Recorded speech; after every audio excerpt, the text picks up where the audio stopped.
Sin duda existen algunos momentos en los que, en definitiva, uno no sabe a dónde va. Y, ¿sabes? No sé si te ha ocurrido esto, pero es frecuente, que no solo es que no tenga ni idea de a dónde moverme, sino que eso lo vivo al mismo tiempo como con una sensación de me es imposible moverme, ¿por qué no me puedo mover? Y en momentos determinados, incluso, el fenómeno acompañado de una fatiga que no se puede explicar, porque si no me puedo mover y no puedo ir a donde quisiera, porque de hecho no sé ni a dónde quiero ir. ¿Cómo es que estoy fatigado? ¿Te ha pasado? ¿Le ha pasado a algún ser cercano? ¿Por qué vivimos estas situaciones que parecen como en un polo opuesto a otro tipo de fenómenos que también se pueden presentar cuando lo que ocurre es lo contrario? Me muevo en exceso, o sea, hay un sobreactuar y auténticamente parece que soy imparable, imparable en términos de las horas que me dedico a estudiar, a trabajar. Parece que en mi vida no hay tiempos libres, no hay fines de semana disponibles y hay pocas horas para dormir o para tener actividad social. Estos dos forman polos opuestos que en mi apreciación podrían deberse a una misma causa raíz y aunque todos atravesamos en algún momento y en mayor o menor medida por estos dos fenómenos, cuando los vivimos al extremo y cuando vivirlos genera una importante desazón, queremos hacerte una invitación para poder profundizar en lo que ocurrió quizás en el pasado inmediato o en el pasado más lejano, que sin querer ahora esté accionando como si fuese este sobreaccionar o esta fatiga y esta parálisis por no saber a dónde voy, que opere como una estrategia de sobrevivencia, una estrategia de solución que en realidad, de manera no consciente, por supuesto no voluntaria, está buscando operar a mi favor, aunque yo de esto no tenga la más remota idea. Bueno, pues buenas tardes, buenos días, buenas noches. Mi nombre es Maru Méndez y yo soy maestra en psicología transpersonal y arqueóloga emocional. Y en verdad que para mí es un placer poder dirigirme a ti, agradecerte la constancia y el que muchas veces los viernes, sábados, domingos sigue habiendo descargas y vistas de un podcast que en verdad que hacemos con toda la intención de ayudar a quien conocemos y a quien no conocemos, pero con quien nos unen problemas de naturaleza humana, para que a través de este contenido, desde diferentes perspectivas, lo que nos dice desde luego la descodificación biológica sobre estos temas y lo que nos dice la experiencia y el trabajo con pacientes, con consultantes, acerca de cómo solucionar esto que en muchas ocasiones ni siquiera sabemos por dónde empezar. Bueno, habiendo dado este preámbulo, me gustaría explicarte cómo he pensado que podemos organizar el contenido de esta semana. En esta ocasión vamos a iniciar con un referente. Es una película y en cuanto lo digo, seguramente quienes nos siguen de continuo se pregunten dónde está Sergio, nuestro compañero de planta y de verdad queridísimo acompañante. Bueno, él ha tomado un tiempo fuera por algunos asuntos personales que parece que ya están bastante resueltos, así que seguro muy próximamente lo vamos a volver a tener aquí. Y le mandamos un afectuoso saludo, deseando que pronto se resuelvan todos estos temas. Entonces, vamos a ir por una primera parte en la que vamos a poner un contexto. Enseguida me gustaría explicarte en esta ocasión un caso de la vida real de una persona a quien le dedico esta producción y a quien le agradezco el que al permitirme tomar pautas de lo que fue su caso, podamos empatizar con alguien que esté viviendo una historia similar. Desde luego guardaremos total confidencialidad, por lo cual hoy te platicaré la historia de Manuela. Manuela es el nombre ficticio, pero los hechos son completamente reales. Vamos a hacer eso para poder explicar por qué a veces digo que nos movemos, utilizo este recurso, ¿no? Ya sabes que me gusta visualmente ayudar como a enfatizar porque a veces me puedo mover en la parálisis, en la sensación, que normalmente primero que nada es sensación de no sé a dónde voy, no me puedo mover y encima estoy fatigado, parecería una paradoja, ¿no?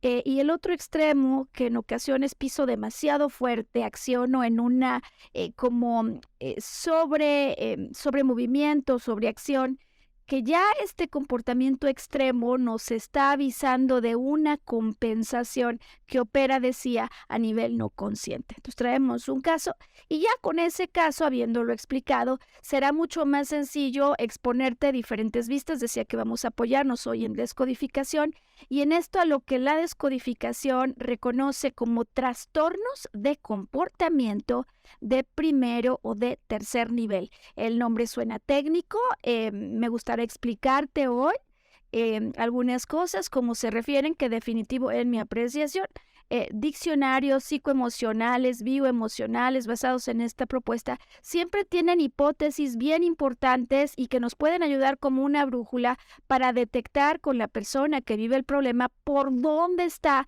la situación que se vive en su interior. Y bueno, para finalizar, tomaremos justo el referente de cómo vamos a empezar para ampliar conclusiones. Eso es lo que vamos a hacer hoy. Sabes, empiezo con esta que por mucho podría decir es una de mis películas favoritas. Es una película setentera, 78, ¿no? Sale por primera vez en la pantalla, los cines, y después hubo una versión, una repetición en 2010. Estamos hablando de una película que para muchos resulta icónica y por supuesto estoy segura que no solo es la cinta, sino también las pistas musicales que hicieron como todo un suceso de esto, algo que muchos no solo no es que podamos olvidar, sino que no lo olvidamos porque dejó huella en nosotros. Y hoy quiero aprovechar la huella que pueden dejar este tipo de producciones para ampliar la entrada al corazón y poder elevar el pensamiento y el sentimiento respecto a ciertas cosas que en ocasiones nos pasan. ¿Cuál es la trama de Castillos de Hielo? Castillos de Hielo. Bueno, pues es la historia de una patinadora, ¿no? Y es como una tragedia, ¿no? Por un lado, que nos va a representar esta historia que en muchos otros casos también se representa de cómo el amor puede triunfar sobre esas tragedias. La patinadora además es preciosa, ¿no? Tiene todas las capacidades y está, digamos, esta película ubicada en una ciudad donde el frío es parte, ¿no?, de la vida cotidiana y por lo tanto donde se practican deportes como el hockey o el patinaje artístico, el patinaje sobre hielo. Tiene un novio desde la infancia, o sea, un amor, digamos, desde esos primeros momentos de la vida. Él juega hockey, ella patinadora y eventualmente ella pues está muy calificada y por sus capacidades y talentos hay quienes ponen los ojos sobre ella, de tal manera que aspirante, por supuesto, a Olimpiadas, recibe una entrenadora, Bella, seguro te acordarás, ¿no? Bella, la entrenadora, sumamente estricta, pero desde luego con quien empieza a progresar y a progresar y a progresar, lo que de alguna manera podría poner en conflicto bajo la apreciación de la entrenadora, las distracciones del novio. Y es interesante en la cinta, ¿no?, cómo se plantea este conflicto. Eventualmente a ella la invitan a otra ciudad, a competencias, a continuar su entrenamiento, está a distancia del novio y desde luego triunfa, va triunfando, va escalando, hasta que llega un evento dramático, no previsto, donde ella sale a patinar cuando no está bajo la supervisión de nadie, desde luego emocionalmente está turbada, eso es claro. Y en ese momento que sale a patinar ocurre un accidente, una caída de estos como errores que alguien podría considerar errores fatales, y no solo es que se caiga, sino que a raíz de esta caída pierde la vista, se queda ciega, y ya podríamos imaginar las consecuencias de perder la vista cuando aquello a lo que te dedicas es el patinaje artístico.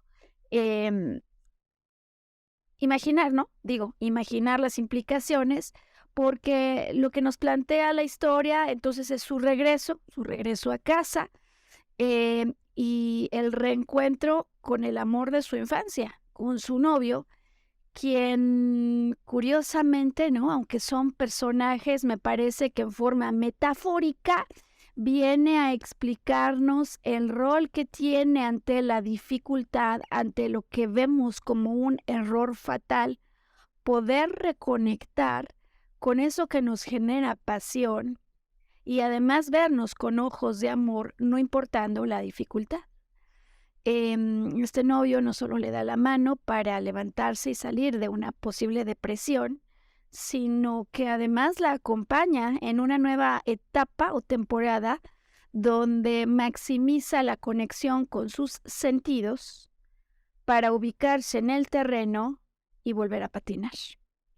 Es desde luego una trama llena de emoción, llena de sentimiento, por lo que supone ver triunfar a alguien cuando ha atravesado una dificultad de este tamaño. Y desde luego por lo que proyecta, ¿no? Lo que de alguna manera en cuanto vemos nos hace como observar en relación a nosotros mismos y la importancia de este espíritu de seguir adelante sin importar lo que haya ocurrido. ¿Por qué se me ocurre hoy plantear Castillos de Hielo como el punto de partida o el referente para eso de lo que vamos a platicar? Yo me he dado cuenta que con una enorme frecuencia, cuando nosotros nos vemos frente a un conflicto de esos que técnicamente se llaman conflictos de dirección, lo que menos sabemos y sospechamos es de dónde puede venir esta situación. ¿A qué me refiero con ello? Bueno, a ver, claramente sí sabemos, decía al arranque del podcast, pues que hay momentos en los que yo siento fatiga, no tengo ganas de hacer nada y es como un ya ni le muevo, que está operando, decía, a mi favor desde una perspectiva no consciente por ideas con las que me quedé a raíz de un pasado que no necesariamente es el pasado inmediato a lo que yo tengo, a lo que estoy experimentando. Y por otro lado decía que en otras circunstancias pues hay un sobrehacer, y cuál es en mi apreciación el punto común entre esa fatiga, el no poderme mover, sentir que no tengo idea, perdí referentes, no sé a dónde voy y el sobrehacer. Me parece a mí, si esta fuera la herramienta que empleo para hablar de los extremos de no sé a dónde moverme, por lo tanto estoy paralizado, encima nadie entiende, ni yo estoy fatigado, y por otro lado estoy en sobreacción, subyace a ellos un mismo fenómeno y que es sobre el cual vamos a platicar hoy. Fenómeno justo que nos conecta con Castillos de Hielo, fenómeno al que llamaremos hoy los errores fatales. Los errores, y entre comillas, fatales. ¿Por qué digo esto? ¿Te parece? Vamos inmediatamente a la segunda parte que he preparado para esta ocasión. El caso de Manuela. El caso de Manuela, quien acude a terapia, resuelve diversos temas y me parece ya haber observado a Manuela en momentos en una parálisis fatigosa. No me puedo mover, no sé a dónde voy, son demasiadas cosas, tengo que tomar una decisión, no sé qué hacer y por lo tanto no me muevo, pero ni de mi casa. Y en otros momentos un sobrehacer que explicaría la fatiga, cuando de repente tiene exceso de energía y en un día son las 12 de la noche y sigue haciendo cosas en casa. En la historia de Manuela, este es, digamos, el cuadro general. El punto de contacto ocurre por el extremo fatigoso, ¿no? Ella me busca y me dice, ¿sabes qué? La verdad de las cosas es que estoy atravesando por una etapa en la que sé que no sé a dónde voy, sé que tengo que tomar una decisión, pero es que me falta energía. Y es como si a ratos de veras no me pudiera ni mover del sofá o de la cama, no tengo ni ganas. Para poder entender qué podría estar detrás de esto, siempre empezamos buscando, y entonces lo planteo para que tú lo puedas observar. ¿Qué es lo que disparó este estado anímico? ¿Por qué? Porque a veces parece como que estos estados ocurren, suceden como de la nada.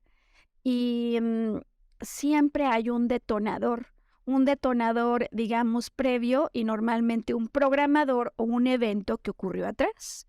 En términos del detonador, cuando yo le permito observar que no puede ser que esto esté así de la nada, yo la dejé bien quizás hace una semana, luego vinieron eventos de mucha emoción para ella y de repente parece que nuevamente se apodera de ella el demonio de la fatiga. Tiene que haber algo que haya ocurrido. Cuando empezamos a examinar cuáles son el tipo de cosas que preceden a la fatiga o el contexto en el que se está dando esto, aparece en su caso la necesidad de tomar una decisión en términos laborales. Ella es emprendedora, lo ha sido en el pasado y tiene idea de iniciar nuevamente un emprendimiento en materia de desarrollo humano. Ella lo quiere hacer, tiene además la fortuna de que le han entregado un patrimonio, tiene una casa. La casa tiene ya muchas cosas, de alguna manera está proyectada para volverse el sitio donde se den eventos y todo este tipo de cosas que ocurren, ¿no? Terapias, etcétera, en desarrollo humano, eh, pero no se mueven las cosas en la casa. Es decir, cuando se le ha ocurrido, por ejemplo, traer expositores, algo no sale bien, de repente vienen las dudas que le asaltan y no será que estoy perdiendo mi tiempo, a lo mejor esto no es lo que tengo que hacer, ¿qué tal si mejor rento esta casa? Y pues en la aparente parálisis ni se puede impulsar una cosa, ni se puede tomar una decisión por la otra. Inmediatamente cuando observamos que hay un detonador profesional donde pareciera que no me puedo mover, empezamos a sospechar la posibilidad de que esta sea, decía yo, un mecanismo de protección por algo que ocurrió tiempo atrás. A ella le preocupa tomar una decisión incorrecta, desde luego le preocupa el error, y nosotros entonces, con motivo de la emoción o la sensación que tiene, esta preocupación por un error que pudiera ser fatal, nosotros nos preguntamos cuándo hubo un error que en efecto fuera fatal, al menos a mi vista o a la vista de otros y por contagio ante mis ojos. ¿Cuándo pudo haber una equivocación o cuándo emprender pudo haber sido algo que provocara consecuencias que lamentar? Es la pregunta que le hacemos. Misma pregunta que extiendo para ti, porque si tú lo que me dices es, me siento inmovilizado, a veces sé o pienso más bien que no sé a dónde voy, pero en el fondo sí lo sé, solo es que no sé qué pasa, en el día no me dan ganas de hacer nada por eso. Entonces extendemos la misma pregunta. ¿Cuándo en el pasado, intentando hacer algo similar o de características o connotaciones parecidas, por ejemplo, emprender, hubo algún error fatal? ¿Cuándo hacer algo en línea con lo que ahora anhelarías ocurrió a, digamos, situaciones que lamentar y que posiblemente se hayan quedado así como sepultadas en el tiempo? La pregunta, desde luego, se basa en hipótesis de casos conocidos y tiene en el caso de Manuela una respuesta clarísima. Tiene una respuesta clarísima en torno a algo que ella ha vivido en su historia profesional. Antes de abocarse a los temas de desarrollo humano, estoy buscando aquí mis notas, ya las tengo. Ella inicia su profesión como arquitecta. Manuela es arquitecta. Y al salir de la escuela, empieza a trabajar para un despacho, se da cuenta que le gusta y eventualmente quiere ya independizarse, ser libre. Así que se lanza, tiene mucho arrojo en ese punto de su vida, porque además para ella esta independencia significa no solo la independencia profesional, sino también una independencia personal, que normalmente a esas edades, cuando uno ya termina la carrera, pues se vuelve muy ansiada para algunos, ¿no? Bueno, inicia entonces, decía, el trabajo como independiente, o sea, construía antes con otros, pero su primera experiencia absolutamente sola Esto es lo que ocurre. Ella toma la remodelación y la extensión de una casa en provincia. Se va a provincia con todo el arrojo, digo, que contrata al personal, se ayuda de los expertos necesarios, hace las cosas como indica ahora sí que todo el procedimiento y los protocolos al respecto. Y resulta que una noche, estando Manuela, digamos, al lado de la construcción donde ella dormía, es despertada por uno de los trabajadores que le viene a decir que hay un derrumbe en la construcción. Manuela sale corriendo, disparada, y en efecto se vino abajo una de las partes, ¿no?, que estaban ellos construyendo. Digo, yo puedo decirlo así con un espíritu alegre, pero supongo que todos podemos imaginar que el hecho de que se te derrumbe tu primera construcción, pues no es para nada algo como que se viva con mucha emoción. Y sin embargo, y sin embargo, podría ser algo que ante la falta de experiencia fuera más que esperable. No deseable, pero cuando yo no tengo experiencia y me expongo a un mundo que no conozco, este tipo de cosas claro que pueden pasar. Cuando profundizamos en las razones que llevaron a este error fatal, Manuela me cuenta cómo, bueno, la verdad es que contrató a un proyectista que hizo ciertos cálculos y que los cálculos estaban muy limitados, no tenían holgura. Encima se trajo un carpintero con mucha emoción, con muchas ganas, pero quizá un poco más de improvisación que de técnica y cálculos, que trae una viga para un techo que desde luego tiene un peso exagerado mayor a aquel que se había proyectado, y como no se habría proyectado con holgura, esta parte de la construcción se derrumba. ¿Fue fatal el error? Depende. Desde luego tuvieron que volver a plantear cimientos, o sea, empezar de nuevo. Desde luego, pues esto implica un costo y un estrés superior a aquel con el que se había comenzado, pero finalmente a ojos del cliente la extensión se completa y queda muy bien esto. Bueno, primera incursión en el caso de Manuela, que estamos empleando hoy para poderte llevar a por qué a veces estos errores fatales, entre comillas, así percibidos por nosotros o los demás, normalmente un conjunto, podrían ser precursores de fatigas, sensaciones de no me puedo mover o de sobreacción, de cualquiera de los dos, estos extremos. Segunda incursión de Manuela después de este arranque inesperado y frustrado. Ella dice, ok, si mi error fue ir sola y por mi cuenta, pues contrato a alguien. Y entonces trae a alguien, ella se encargará de proyectar y traerá a un constructor. Este segundo caso, como posiblemente algunos imaginen, tampoco concluye bien. Resulta que en su segunda experiencia como independiente, cuando contrata a alguien, eventualmente los corren de la obra. Era una amiga y la amiga acaba diciéndoles rateros, historia que desde luego no es agradable y preferiría ella casi que ni recordar. Cuando ahondamos en este siguiente caso, en qué pudo haber ocurrido, por qué les dicen rateros, sí es evidente que de momento ella es como si hubiera cerrado los ojos y prefiere ya ni ver ante lo doloroso que fue aquello, y no está tan cierta de, a ver, hubo un precio elevado, esta señora encontró los mismos materiales más baratos, o alguien le cobró un dinero que en realidad no correspondía. ¿Por qué les dijo rateros? La verdad que no está exactamente tan claro.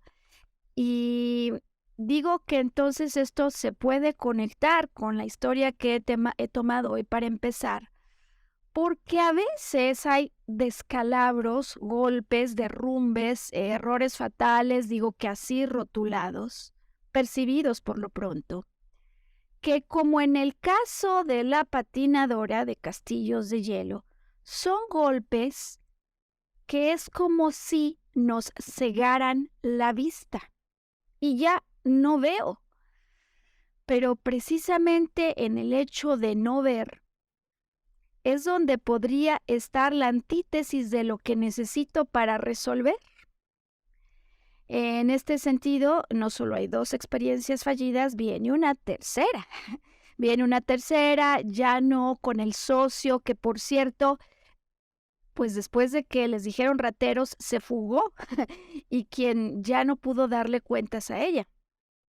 En la tercera experiencia ella decide ir adelante nuevamente con un grupo apoyándose y el carpintero que en la primera vuelta había puesto la viga que de alguna manera genera el sobrepeso y que genera el derrumbe, vuelve a participar y hay un lío así percibido, desde luego, dadas las situaciones que uno enfrenta, ¿no? De lejos digo que todo es distinto, al paso de los años hasta nos reímos, pero en ese momento el conflicto es que el refrigerador, al lado del cual crearon toda una infraestructura en esta siguiente, digamos, actividad, en esta siguiente casa en reparación, pues a la hora de la hora el refrigerador no cabe y está al lado.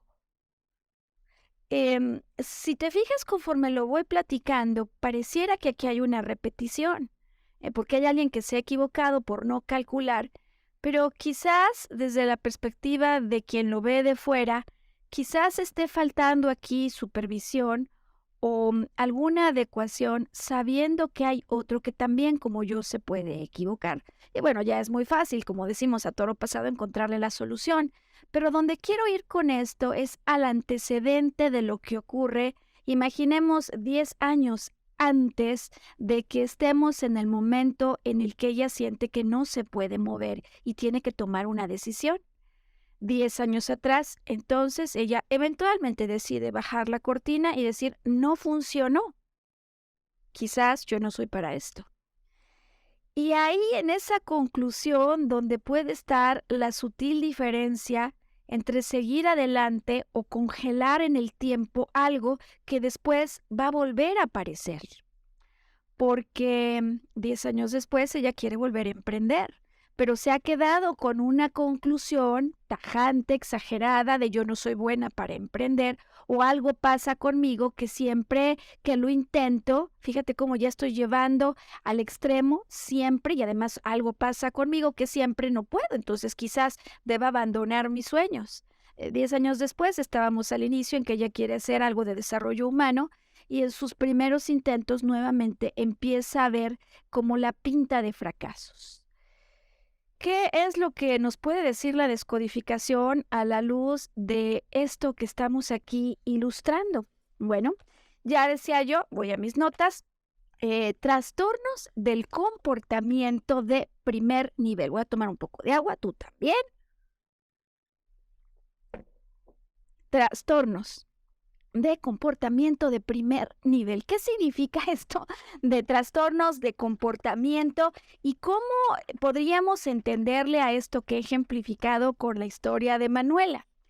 Bien, cuando nosotros nos adentramos en el mundo de las emociones, si es tu caso, sabemos que siempre hay cadenas de eso que pasa en mi mundo interior que suelen anteceder a conflictos que se reportan luego en el cuerpo, ¿no? Por ejemplo, siento la imposición de una autoridad y el que lo resiente es mi estómago. Cuando yo digo no me lo puedo pasar o no lo puedo digerir o ya ni digamos no lo puedo asimilar, ¿no? Estómago, intestino metafóricamente involucrados. Hay otros casos donde, por ejemplo, el asunto se manifiesta como un problema de gripa, ¿no? Que usualmente revelan momentos de fuerte enojo donde yo, por algún motivo, sentí que no podía expresar lo que me enojaba. En todos estos temas, normalmente ligados a padecimientos físicos, hay un conflicto, normalmente un conflicto en términos de lo que yo percibo. Percibo que no me puedo expresar y me está lastimando esto. Percibo que hay una imposición y me molesta y siento que me lo tengo que tragar, no puedo hacer nada al respecto. Hay otro tipo de conflictos o situaciones en las que no solo vivo un problema en términos de lo que percibo, sino que al mismo tiempo es como si percibiera más de un conflicto en escena. Cuando, por ejemplo, al mismo tiempo siento que me separo de mi mamá y de mi papá, es como si en la misma foto apareciera un problema doble en términos de lo que percibo y lo que yo hubiera querido. O, por ejemplo, en una misma escena, yo siento impotencia porque no puedo hablar, este jefe me acaba de callar y encima no solo es que perciba impotencia, sino que mirando a todos mis compañeros, siento que además yo no me desempeño como ellos y por lo tanto hay una desvalorización. Al mismo tiempo me siento mal conmigo mismo y al mismo tiempo siento impotencia porque no me puedo mover. Es decir, cuando yo simultáneamente percibo más de un conflicto, lo que la descodificación nos dice es que esto, en lugar de provocar implicaciones en el cuerpo físico, lo que va a generar son trastornos de comportamiento, reacciones que me toman incluso a mí por sorpresa, estados anímicos que parece que están fuera de mi control, como esta fatiga y simplemente esta incapacidad de moverme, que en realidad son soluciones para evitar un problema mayor. Y ya habiendo puesto esta explicación, entonces me gustaría detallarte qué es lo que nos dice descodificación en relación a problemas del primer nivel o trastornos de comportamiento del primer nivel. Pues en todo caso, lo que va a buscar nuestro cerebro mediante este estado anímico que creo que no puedo controlar es ayudarnos a cualquiera de dos cosas: a sobrevivir al no moverme. No me muevo, no pierdo referencia y así no muero en el intento, o de alguna manera reservar como energía en espera de que lleguen momentos mejores. Es interesante, ¿no? La mecánica que utiliza el cerebro, no sé qué pienses. A mí me parece siempre apasionante entender esas estrategias, ¿no?, que hay de fondo para asegurar nuestra supervivencia. Sin embargo, fincada en ocasiones, desde luego, en cosas reales, pero en otras, en percepciones que podemos retar, percepciones que no son reales. ¿A qué me refiero con esto? Cuando, por ejemplo, yo siento que en el pasado hice una mala jugada y que podría volver a haber un problema en términos económicos, lo más normal bajo esta apreciación es que mejor ni me mueva. Y eso puede ser la explicación a esos momentos donde tú sientes que no te puedes mover, donde tú sientes que pues no puedes ir en la dirección de lo que quieres. Es más, quién sabe si eso es lo que quieres.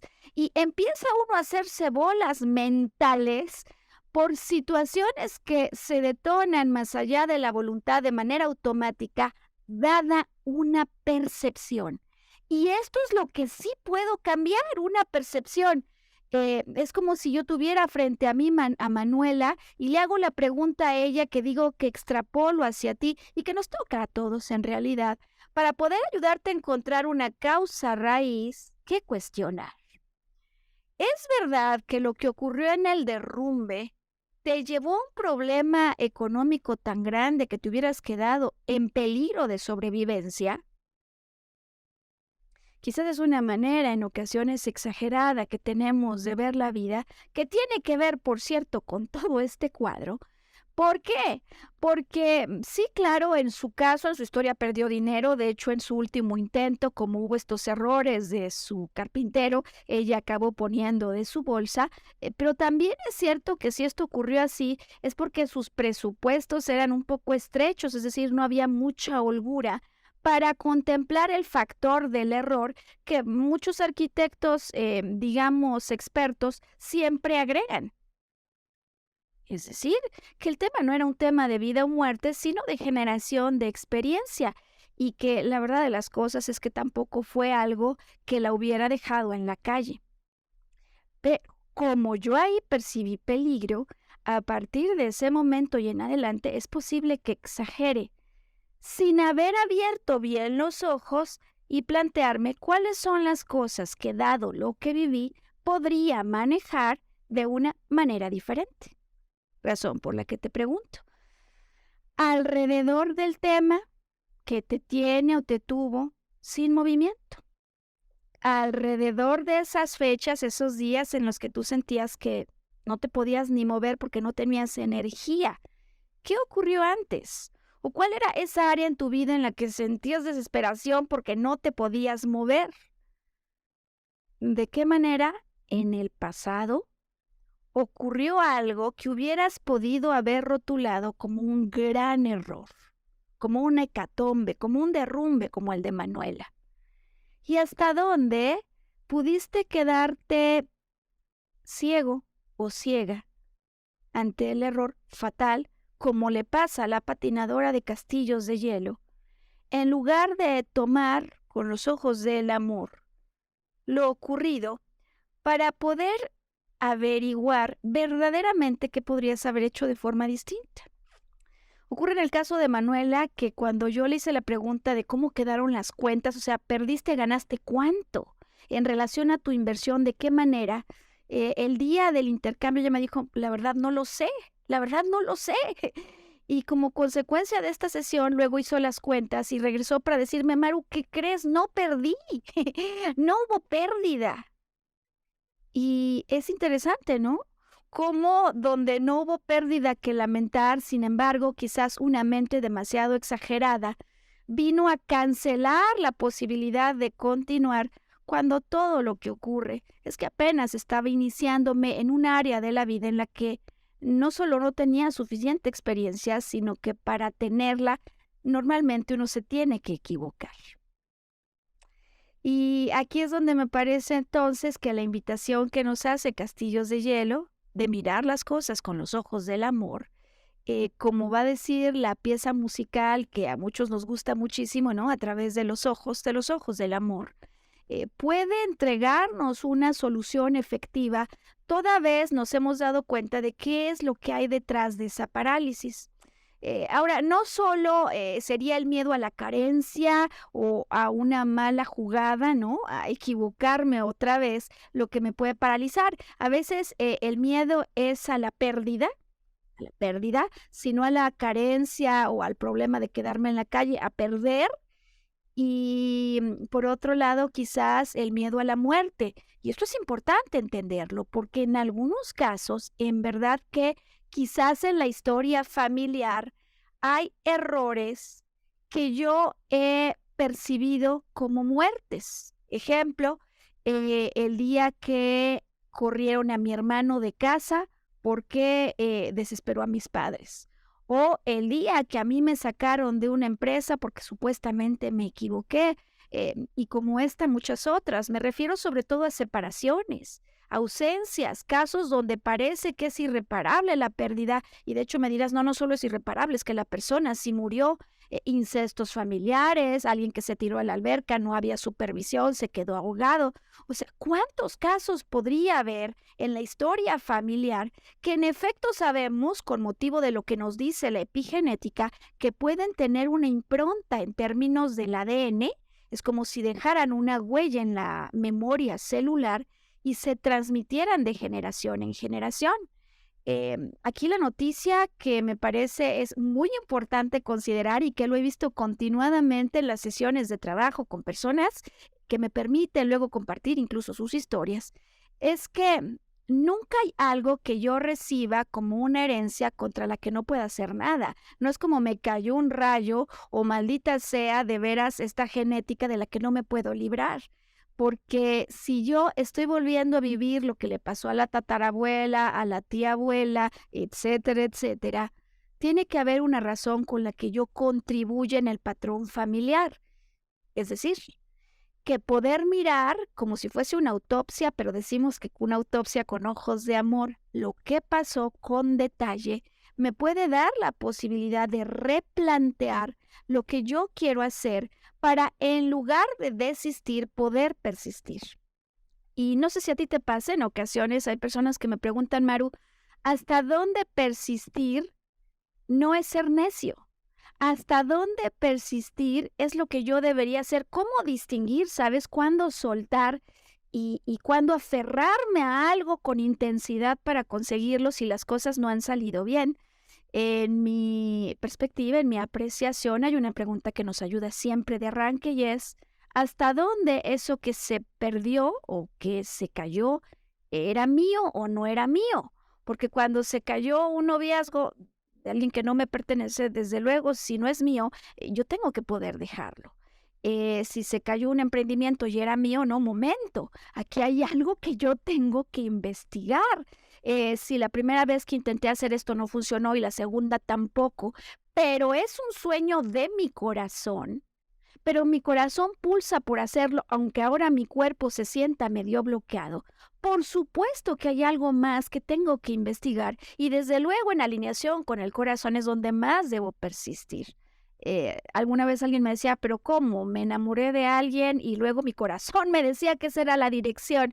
No me refiero a esos amores ciegos, porque sabemos que en el enamoramiento siempre, digamos, juega la química y que cuando me atrae a alguien, normalmente hay un tema reproductivo que no vemos de por medio. Alguien me atrae, me interesa, y es que hay un factor de reproducción que de manera no consciente ha escaneado las probabilidades de empatar y generar vida con altas probabilidades de sobrevivencia.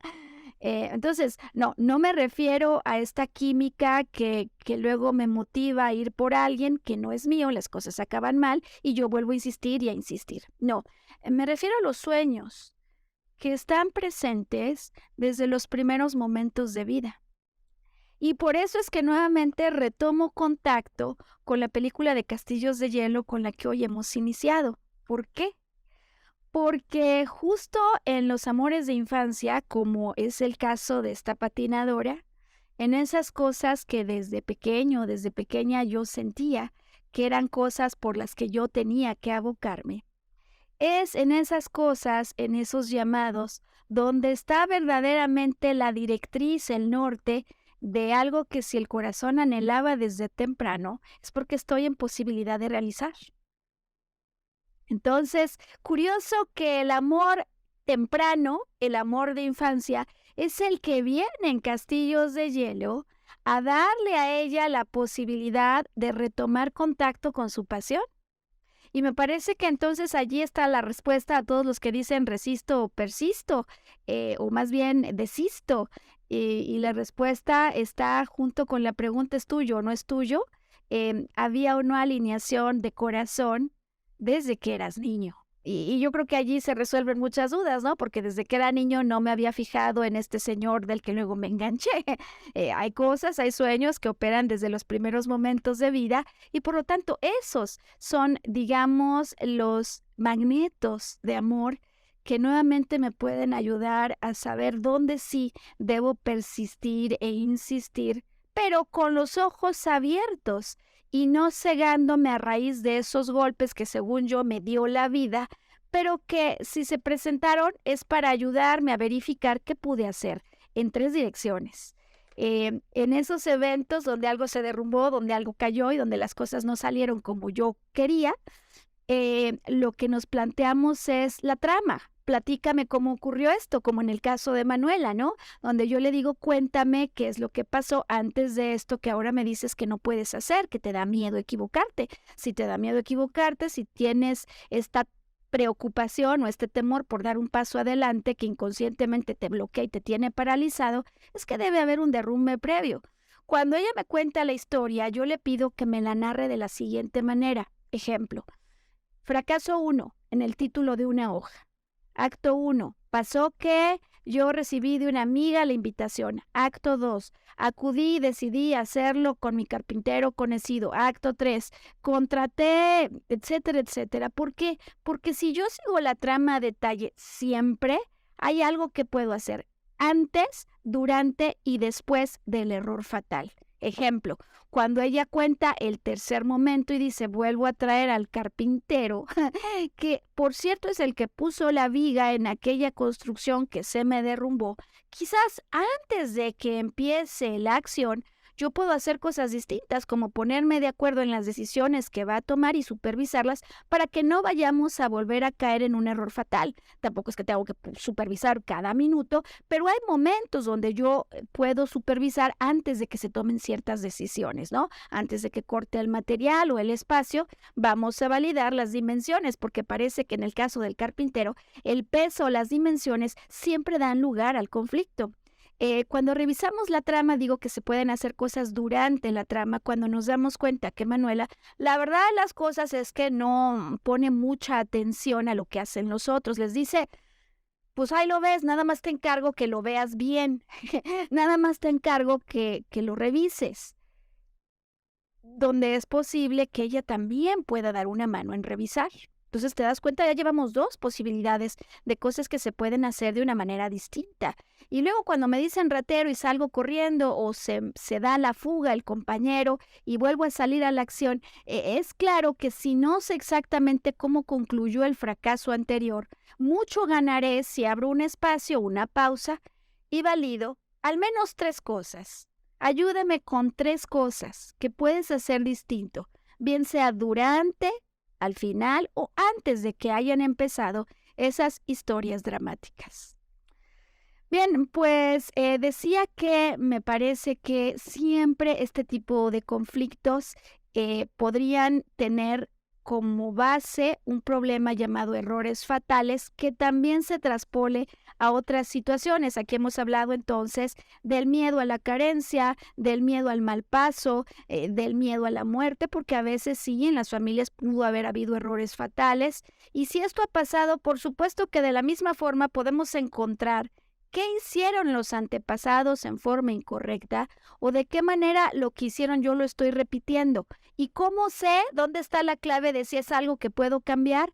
Porque normalmente esos comportamientos tajantes en posiciones extremas, donde no superviso nada, confío a ciegas, pues claro que denotan esos extremos oportunidades para moverme a un punto medio. A lo mejor no quiero estar revisando cada 5 minutos lo que hacen, pero el extremo de tampoco reviso nada y me doy cuenta ya que se derrumba la casa, ya sé que puede tener consecuencias que lamentar.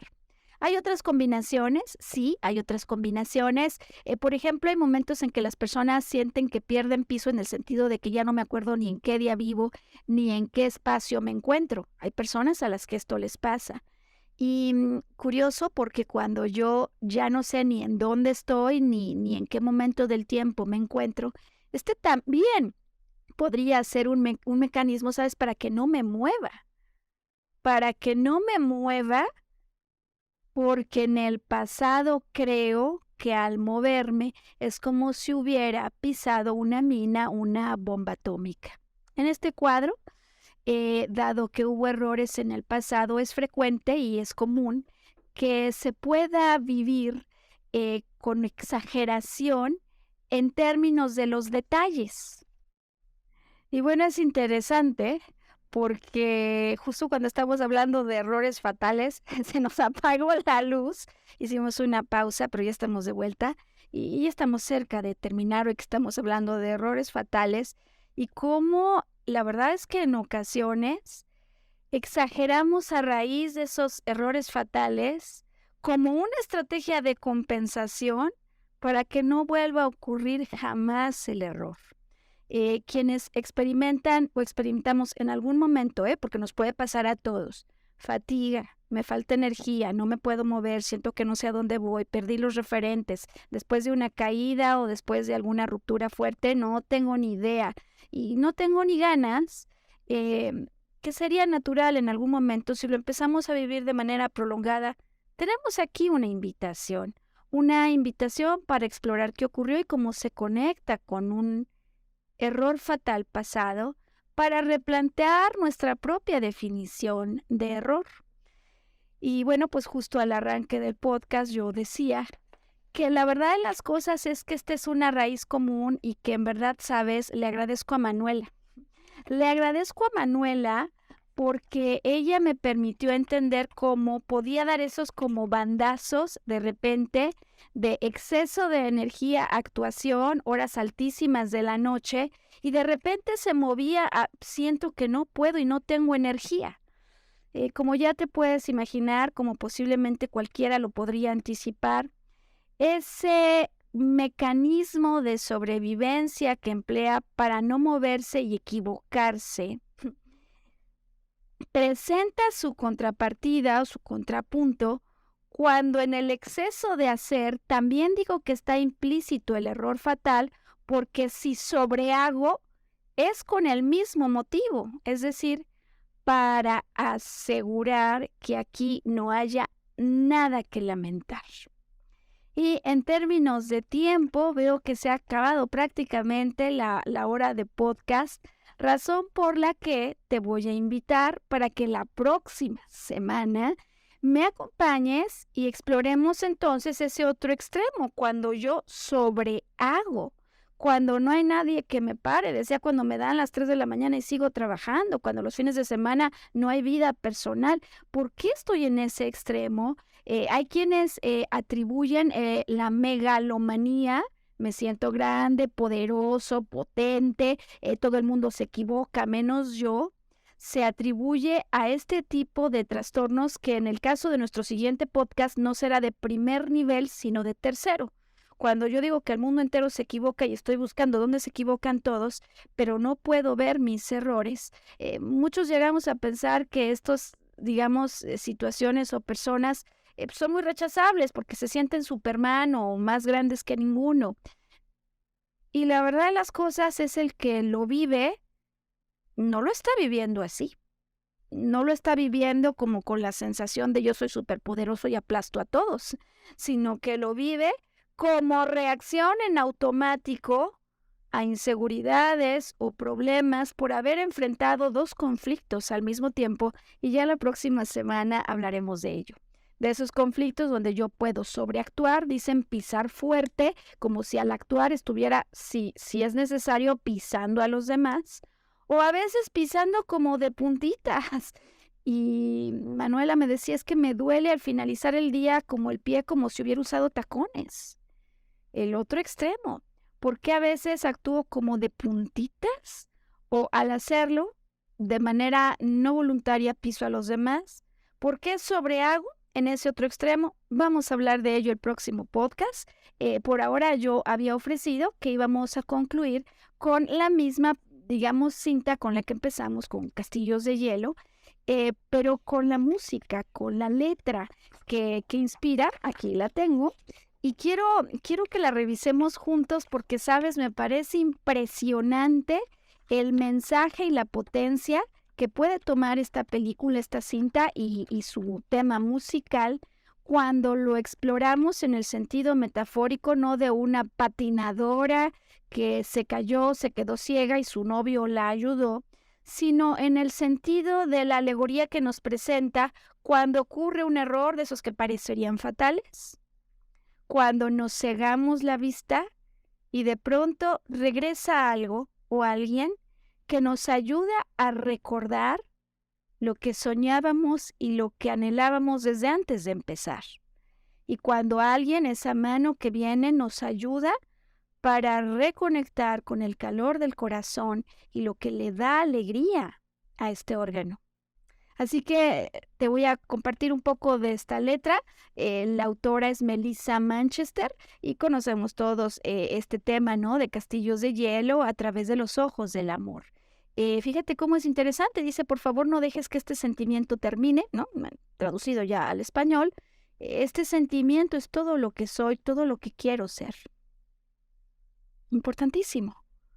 Si sientes que no te puedes mover, si sientes que estás fatigado y si sientes que no sabes decidir, reconecta no con el cuerpo para que se mueva, sino con los anhelos del corazón, eso que querías y que sentías que tenías que hacer desde antes que hubieses cometido un error, según tú o según los otros. Y dice, puedo ver lo que es mío ahora. Subrayamos, puedo ver lo que es mío ahora, que es justo de lo que hemos hablado hoy. Hay cosas que definitivo son mías, mis ganas de emprender, mis proyectos personales. Hay cosas que no son mías, a lo mejor un trabajo, a lo mejor una pareja, a lo mejor una universidad, una escuela, una casa. Son cosas que no son mías, pero hay otras que son mías y lo que es mío son los anhelos de mi corazón. Descubriendo lo que es verdad desde que te encontré. Y me parece que no hay nada que sea más verdadero que aquello que nos hace sentir nuevamente llenos de vida, sentir llenos de vida.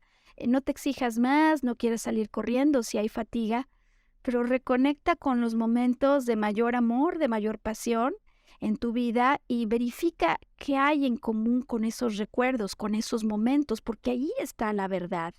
Dice, mirando a través de los ojos del amor, ahora puedo tomarme el tiempo, puedo ver mi vida. Es decir, abro los ojos, no estoy ciego, veo lo que pasó y al entender Esto a lo que en muchos podcasts le llamamos la verdad del error. Eso que sí ocurrió es porque me viene a expandir, me ayuda a salir de comportamientos extremos, de posiciones tajantes, me ayuda a ser más amoroso conmigo y con los demás, a ser más cuidadoso y, ¿por qué no? Por supuesto, a ser más exitoso.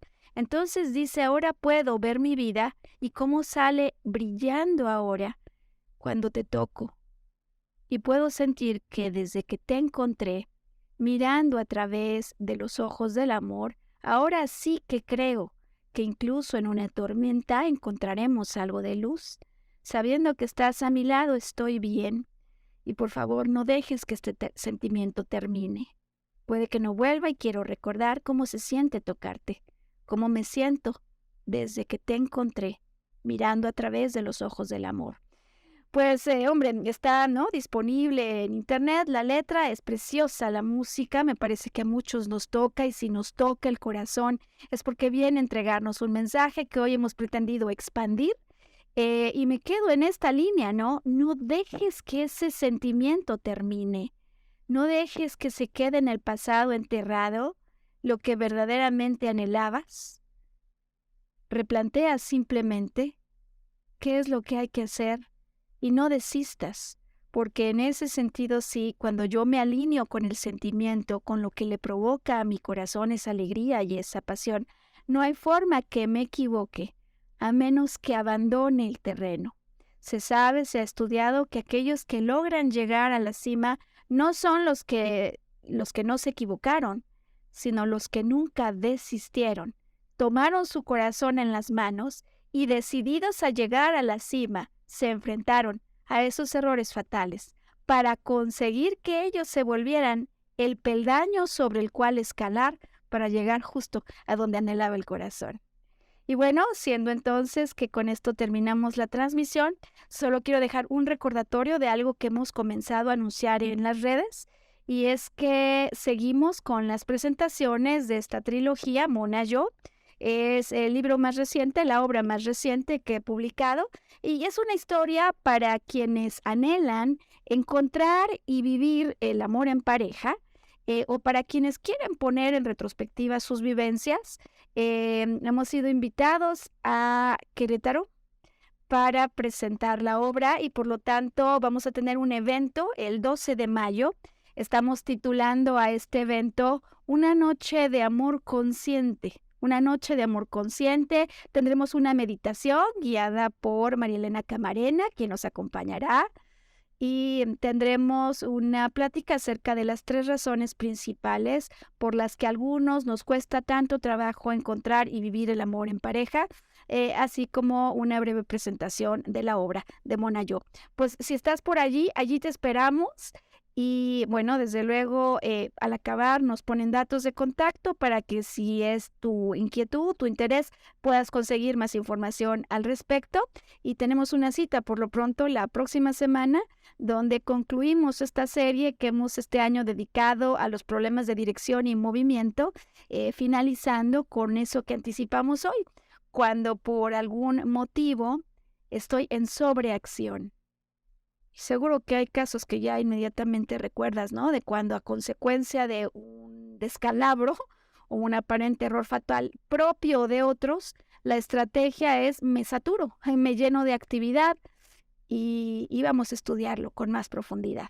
Bien, pues hasta entonces o en la propia página, recuerda, Arqueología Emocional con Maru Méndez, YouTube, tenemos más de 70 producciones en video para ayudarte a ti o a tus personas conocidas sobre diversos desafíos emocionales o padecimientos para encontrar la raíz psicoemocional, y a través de nuestro canal en Facebook, Arqueología Emocional, también con Maru Méndez, poder entregarte motivaciones, reflexiones o fechas de eventos próximos. Pues bien, nos vemos la próxima semana en lo que corregimos este error fatal de la iluminación. Hasta el siguiente podcast.